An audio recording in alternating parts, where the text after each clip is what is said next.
Digital transformation requires us to really unpack what is it that we do and how do we add value.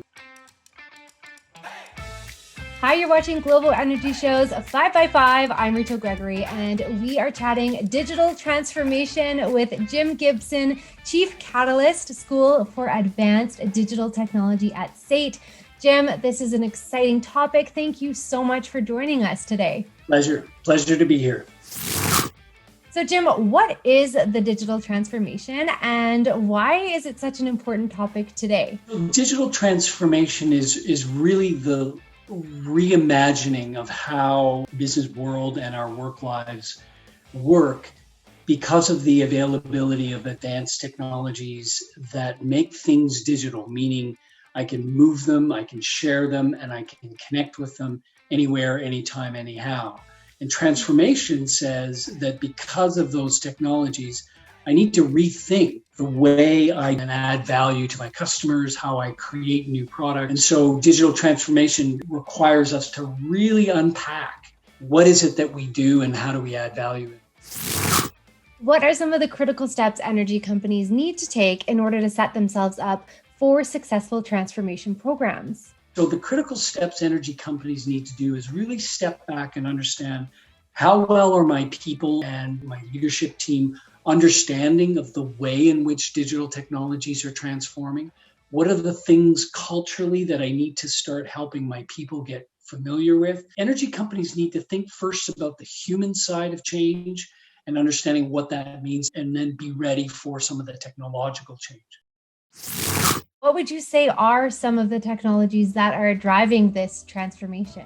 When you start connecting all of the pieces up together in how your business runs, you start to create lots and lots of data. When you have that well organized, you can then start applying some data strategies. Artificial intelligence, machine learning is a very big driver of transformational change because it actually frees up and creates new opportunities. On the other side is extraordinary advances in material technology. So the physical, how we build things and the materials that we're making out and how we design things. What are some of the broader societal issues that are created when we think about the digital future? I'm very passionate about this. I call it the law of the genie doesn't go back in the bottle. We get all excited about things that we invent and we release them into the world, but once they're out there and in the world of transformation and change, we can never bring them back. I don't think have fully understood the implications of artificial intelligence and human biases and inequality. And the more obvious ones are things like data privacy and what does it mean to be involved in situations where privacy matters. We have to be thoughtful about the implications of technology. Again, this innovation of ways. As much as we get excited about digital things, we have to think about what they are in advance, because once they're out there, there's very little chance we can bring them back. What would you say are some of the skills that people would need as we look at the changes ahead? And how does this change from industry to industry?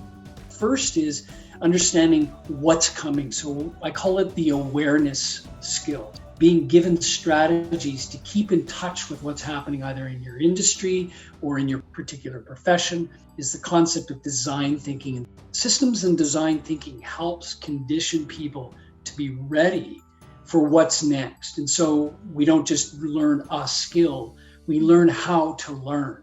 And then the last thing are the specific skills that they need to forge ahead. I think that we really need to understand the implications of what data can do for us as we go forward.